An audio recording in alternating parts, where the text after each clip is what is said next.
Hey, MC Thomas here. Creed 3 is the latest installment in the franchise directed by and starring Michael B. Jordan.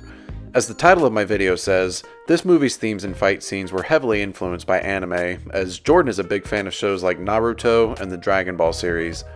Many anime tropes are present, such as dramatic flashbacks, brothers turning into rivals, rivals turning into allies, and fights that include rapid-fire punches, slow-mo punches, and plenty of loud screams. Does this enhance the movie's enjoyability? In many cases, yes, but in others, not so much. I'll go into detail on that in a bit. This is a movie that also drew headlines when it was revealed that Sylvester Stallone wouldn't be in it. Reportedly, a lot of it has to do with bad blood between him and Irwin Winkler, the producer that Stallone had sold the film rights to back in 1976. The Rocky series is now a juggernaut, and Winkler still appears to have control over the franchise that Stallone himself created. Stallone also wasn't a fan of the script of Creed 3, saying, "I'm much more of a sentimentalist. I like my heroes getting beat up, but I just don't want them going to that dark space. I just feel people have enough darkness." Stallone's problem didn't seem to be with Michael B. Jordan, but with Winkler. It's unclear exactly what happened behind the scenes, but the script just didn't seem to have a place for him. The movie is set in LA this time rather than Philly, since that's where Adonis and his family set their roots. From a narrative perspective, that makes sense, and based on this movie's themes, the franchise wants Adonis to stand alone as a character. Fair enough, but given the massive influence Rocky had on Adonis' character, and the fact that they basically became family, Adonis even referred to him as his uncle, it didn't seem right that Creed 3 couldn't find a meaningful way to include him. The Italian Stallion's absence is definitely felt, and while Creed 1 and 2 felt like actual sequels to the Rocky movies, this one feels much more like a full-on spin-off. Creed 3 feels separated from the rest of the franchise and has its own self-contained story, which appears to have been the intention. But let me finally say what I thought overall about Creed 3. I thought it was good.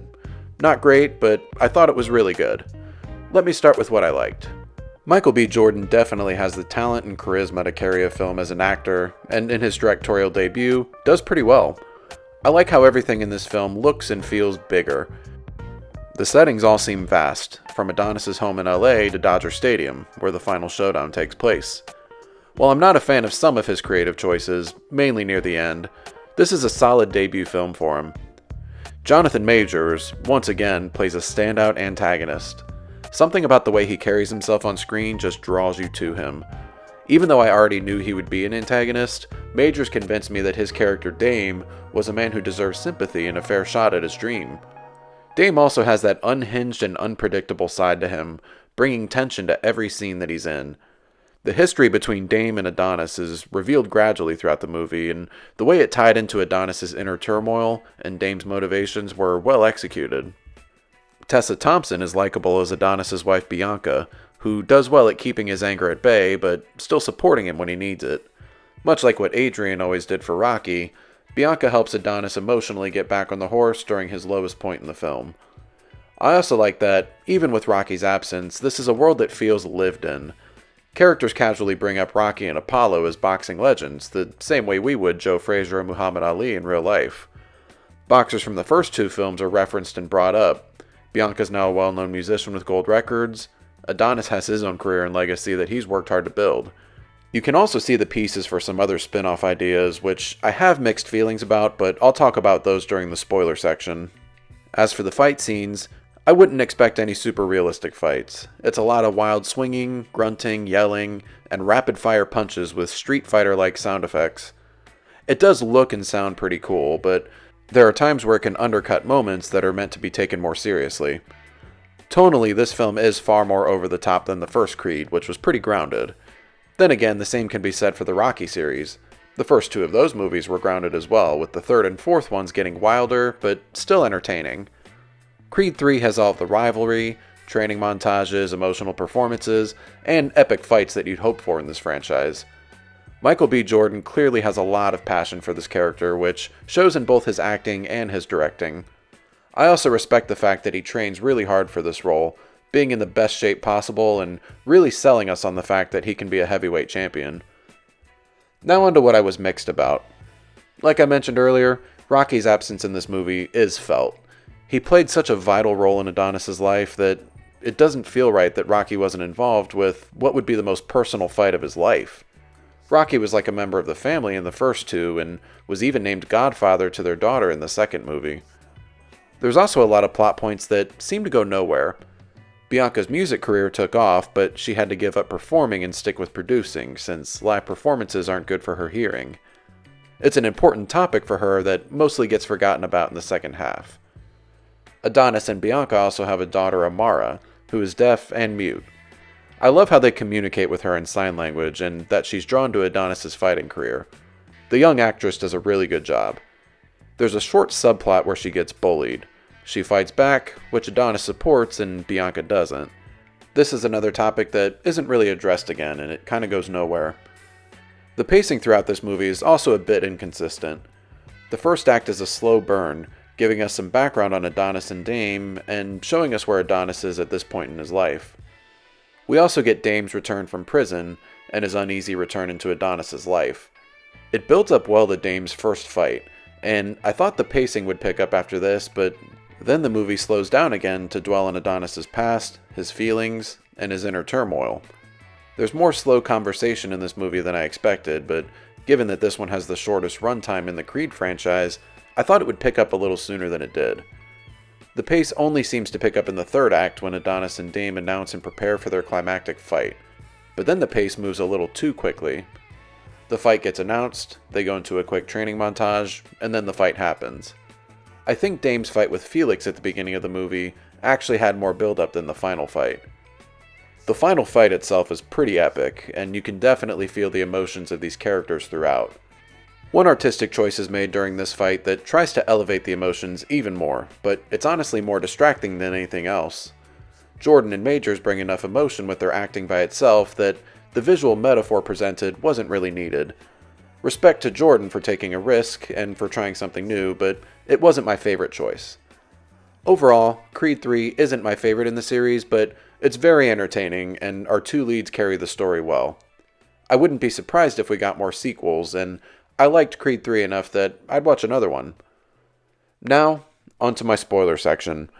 I'll be talking in more detail about crucial plot points from the movie, so if you haven't seen it yet, this is your warning. Spoilers in 3, 2, 1. And I want to start by going back to that final fight at Dodger Stadium. The atmosphere is massive, and there's even fireworks that spell the name Creed going off in the background. Jordan himself said that anime is ingrained into his creative mind, and that's evident even in little details and moments like that. The fight itself is really good, but I want to talk about that artistic choice that was distracting to me. There's a huge crowd watching them at Dodger Stadium when the stadium suddenly goes empty. The crowd noise also disappears, and we only see and hear Adonis and Dame as they fight. I actually like this choice, as it emphasizes the personal struggle these two have. What I didn't like is when the background starts turning into prison bars, representing Dame's time in jail, and when it starts turning into their group home where they were abused as kids. The visuals weren't very subtle, and they were a little too on the nose. We already got plenty of emotion throughout the story from their backstory and from their acting, so this visual journey wasn't really needed in my opinion. Dame himself is a really interesting character, and has shades of both Clubber Lang and Tommy Gunn. Adonis takes him in and tries to help him get a title shot, in part because he feels guilty about what happened to him when they were younger. Adonis started a fight, Dame protected him with a gun, and then Adonis ran away as Dame was arrested. Dame feels cheated out of the life Adonis ended up with, given that Dame had a bright boxing future ahead of him. The way he fights is brutish and dirty, in a way that would make John Kreese and Terry Silver proud. Dame is initially given a job to be a sparring partner for heavyweight champ Felix. Dame wants a title shot right away, but Adonis tells him he needs to work up to it. Felix is supposed to fight Victor Drago, but Drago gets injured by a random attacker. It's pretty obvious from the start that Dame hired the guy, but the characters don't figure this out until later, and there ends up being no real consequences from it, which I thought was bizarre. This gets Dame his title shot, and he destroys Felix, knocking him out early and sending him to the hospital. The movie tries to justify Dame's immediate title run by comparing it to Rocky's, but I don't think that comparison works. Rocky was 30 years old in the original, was actively in the middle of a boxing career, and went through a physical and emotional journey just to hold his own against the champ. Dame, however, despite being an amateur champ 18 years prior, spent nearly 2 decades in prison, and then rolled right out and manhandled the champ. I don't care how good a shape he kept himself in, nobody in their mid-30s who's been out of the game for 18 years is going to beat the heavyweight champ that easily. Boxing just doesn't work like that. That being said, I do wish we could have gotten to see more of Dame's reign as the champ. We get one scene at a beach party where he taunts Adonis and hits him. This is where we learn that calling him Baby Creed is kind of like calling Marty McFly a chicken. We later learn from Stephen A. Smith that Dame has been talking trash about Adonis and his family, but we don't get to actually see any of it, nor do we get to see Adonis's reaction. There's also a big emotional scene in the middle of the movie where Mary Ann, Adonis's adopted mother and Apollo's wife, dies from a stroke. Their relationship was strained early on when he found out she hid Dame's letters from him, but I'm glad they had loving words for each other before she died. The last thing I'll talk about is spin-off potential. Characters like Pretty Ricky Conlon and Victor Drago make brief appearances. We get mention of Wheeler and Sperino from the first movie, and we get a new fighter introduced in Felix. The boxing world in this franchise has really opened up, and it's even been reported that a movie about the Dragos was being worked on. I thought Ivan and Victor Drago were developed well in Creed 2, but I don't know if we need a spin-off movie for them. It almost feels like they're trying to set up a Rocky cinematic universe, but without Rocky. At least find a way to bring back Mr. T if you're going to do that. Adonis's daughter Amara is also shown to have a pretty good swing, and it seemed like they might be setting up a franchise for her character in the future as well. Maybe she'll become a champion and then train Rocky's grandkid or something, I don't know. Let me know your thoughts about Creed 3 in the comments, and if you want to see more sequels or spin-offs for this franchise. Thanks for watching, and I hope y'all have a good one.